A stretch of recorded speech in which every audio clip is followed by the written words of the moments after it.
Hey there, writers. Tracy Wainwright here, that Christian writing coach. I am so glad that you are back for this video. So you have picked step-by-step novel writing, which means you have a story that's just burning to get out, or maybe lots of stories. I know I always have tons of characters and stories going on in my head. I think currently I'm working on 5. I just got one back from a publisher to do the last edit, and then I'm also editing a book for someone else. So I take lots of notes to keep everything straight, and maybe that's the freebie for today, is make sure you take lots of notes during your writing process. So you want to know how to write a novel. I love sharing with people how to not just write a story, but to write it well so that you attract readers and you keep your readers coming back for more and more and more. So step 1, determine your genre. So do you know where your story idea fits? Is it romance? Is it contemporary fiction? Is it historical romance? Is it suspense? Is it mystery? Is it speculative fiction? There's so many different genres out there, even in the Christian realm of books, and tons of choices. So if you're not really clear on what genre your book fits in, do a little research. Take the time. It will be well worth it. Whether you plan on self-publishing or traditional publishing, you will know where your book fits, and you will be more likely, you will find your readers if you're very clear on the genre.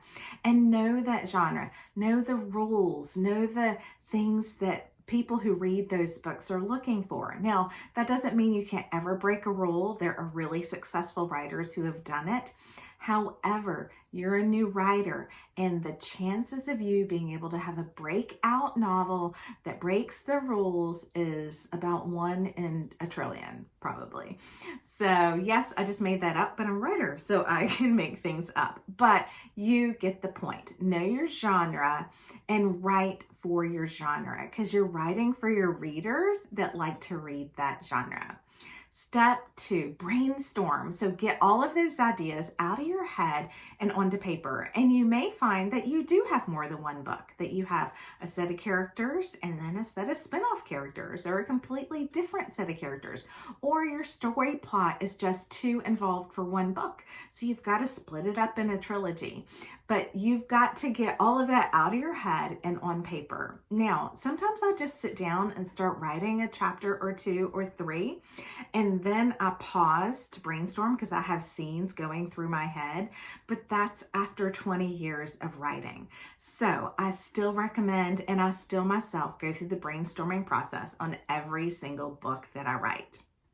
Next is fleshing out that plot.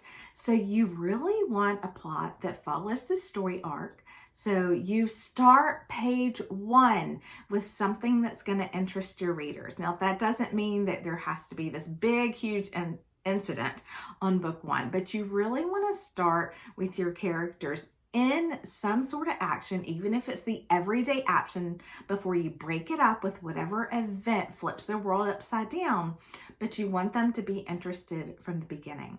Then you want that increasing tension throughout the whole book. You want your reader engaged and guessing what is going to happen next. Oh no, I can't believe this happened.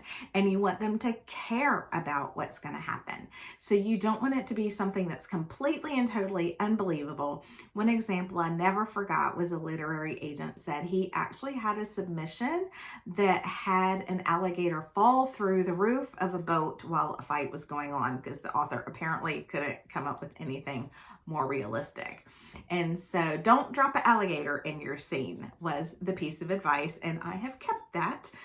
25 books written and 5 in the works, and no alligators. But you want to flesh out that plot, you want to increase the tension, you want to have your climactic event, your what I like to call the impossible situation.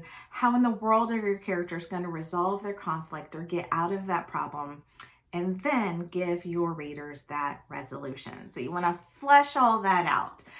You don't have to have every detail in the beginning, but you really want to get as much as your story kind of in your head and knowing where it's going. And then you'll fill in the details as you go. Then you want to develop your characters. So step 4, develop those characters, make them in depth, get to know them, make them 3-dimensional, know their likes and their dreams and their hopes, know as much as you can about specifically your main characters as you can. I like to tell people the bigger part that a character has in your story, the more you want to know them. If you have a waitress that just pops in for dinner, then obviously her physical characteristics and maybe an accent or some special little thing about her, but your reader's only going to know as much about her as your characters, and that's okay. And how much do you know about a waitress, unless you're one of those people that just talks and talks and talks to your waitresses? Nothing wrong with that whatsoever, but how much are you going to know about them in just that short hour or 2 time span that happens in your book? So the more your characters play a role in your book, the more you want to know them. Then, as always, sit down and write. Start writing that book. Don't let fear stop you. Don't let perfectionism stop you. Don't let procrastination stop you. Just sit down and write. Make a commitment to write every week. And I want to tell you that I have a 3-hour writing goal sheet. If you would that, please email me at tracy@thechristianwritingcoach.net. I would love to send that to you. I also have a novel planning guide, so you can click the link if you're interested in that. I love giving resources to you that have helped me in my writing career. So just email me or click on that link if you would like either of those resources to help you on your journey as you're going through all this. You're developing your characters, you're fleshing out your plot, you're sitting down and writing. All of those goals and those resources are to help you accomplish what you have in your heart to accomplish. So where are we? We're on number 6. So you sat down and wrote, and remember how I said you'll flesh out the details along the way? Well, you want to let your story lead you a little bit. So you'll lead it, and then it will eventually lead you. Like, there's sometimes writing a story for me is just like reading one, because I really don't have a clear idea of what's going to go next. Now, I may know what the final resolution is, but I haven't quite figured out what is going to get my character there, or something happens along the way that's unexpected that gets them there in a little bit different way. So be open to that. Be open to your story leading you.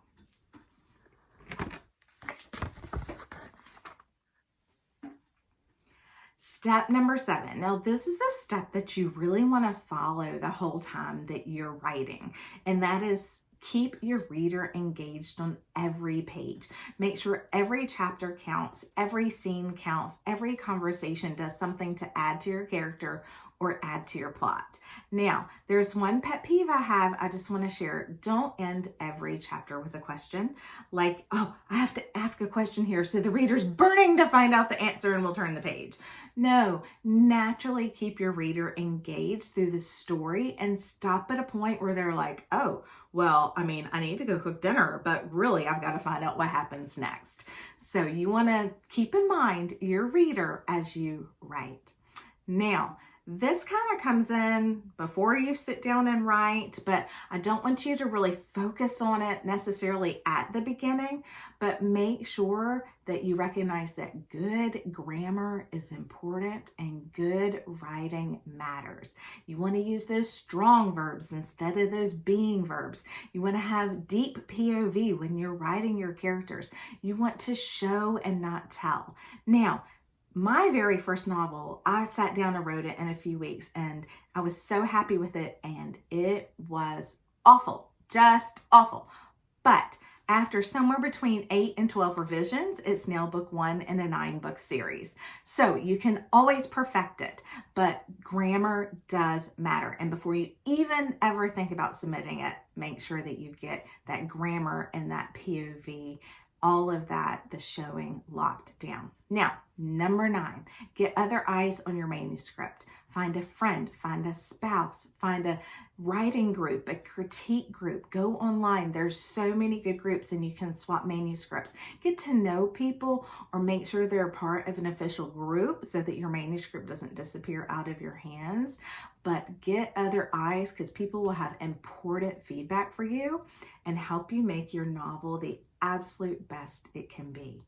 And I know you can do it. I'm excited to hear from you and how these tips have helped you and what your book's about. I can't wait to hear more and one day read it.